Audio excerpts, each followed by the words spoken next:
Everyone, and welcome to our video series for Wellness at Home with the Olive Wellness Institute. So today we're going to put together some falafels. So in this first section I'll talk you through all of the components of the actual falafel mixture. Then we'll let it sit in the fridge for a little bit and come back and fry them up in some extra virgin olive oil. With the ingredients, we've got about half a kilo of dried chickpeas. Now these have been soaking in water overnight, so basically put them in to a bowl with water covered by about 3 or 4 inches to ensure they were nice and well covered, and they really hydrated up and expanded in size quite a lot overnight. So I'm going to put those straight into my my blender. You actually need quite a big blender for this one. So I've got them in there now. Next we're going to put in some garlic cloves. So here I've got 4 garlic cloves. Don't need to cut them up or anything because they're going to get mixed through. 1 1/4 teaspoons of salt. I've got a chopped up half a bunch of spring onions. 1 1/2 tablespoons of chickpea flour. So you can use whatever type of flour you want. I've chosen chickpea to keep the recipe wheat free, but you can use whatever type of flour you happen to have in the cupboard. Recipe actually, I originally used to use fresh parsley, but given I'm trying to use up more of my pantry items now, I've got some mixed Italian herbs, so about 2 tablespoons. And one note on the spring onions, actually I had those in the freezer, so what I've been doing lately, trying to go to the shops a lot less, is getting lots of spring onions and cutting them up, putting them into freezer Ziploc bags with all of the air sort of pushed out, and putting them in the freezer. So that was a bunch that I just defrosted earlier today.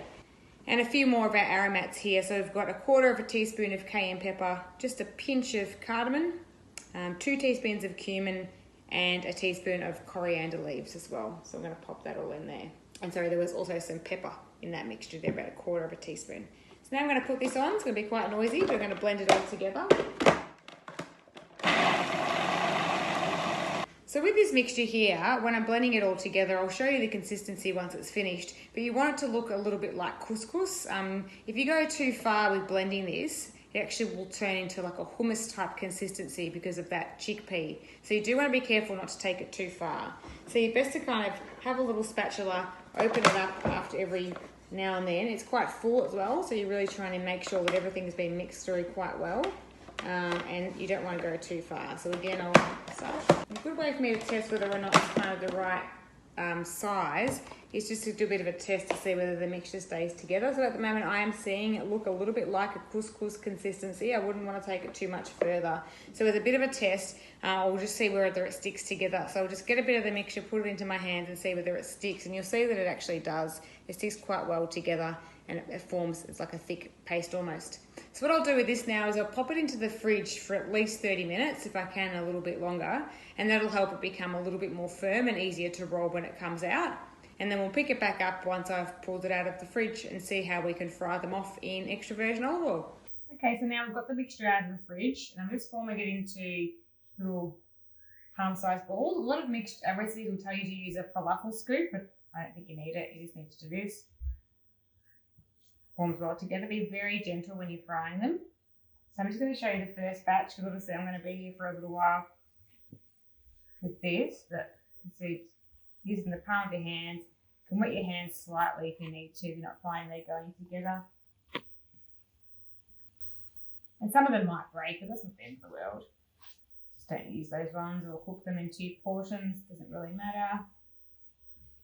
I'm frying in extra virgin olive oil, so I certainly can fry in extra virgin olive oil and should fry in it because it's got lots of antioxidants that protect the fats when heated, and a very stable fat profile being monounsaturated fat, so less prone to breaking down due to its chemical structure. Don't overcrowd the pan, so I'll probably just do 1 more in here. I've got a plate with some paper towel ready as well to absorb any of the excess oil. We don't want to turn them too early. If we do that, we'll find that they might break because they haven't had a chance to solidify yet. But the beautiful thing about cooking them in the extra virgin olive oil is it adds a lot of crispness, but also a lot of flavour. It makes them really flavourful. So definitely don't follow what most recipes say and cook them in a vegetable oil because your falafels will be lower in flavour as well. If you want, there's a fair bit of mixture left, so what I'll do as I move through that mixture to create all the falafels, I'll actually put it in the fridge to keep it nice and cold because it will help it form the balls more nicely. And this will cook a lot of falafels. I'll put on the recipe below how many we end up with. So it's going to be a lot. So we use it for dinner with some homemade yogurt, extra virgin olive oil flatbreads and a nice Greek salad. And then you can use it for lunches for the full week. So we'll put the flatbread recipe underneath as well. Turn them over just gently. I just use 2 spoons, nothing fancy.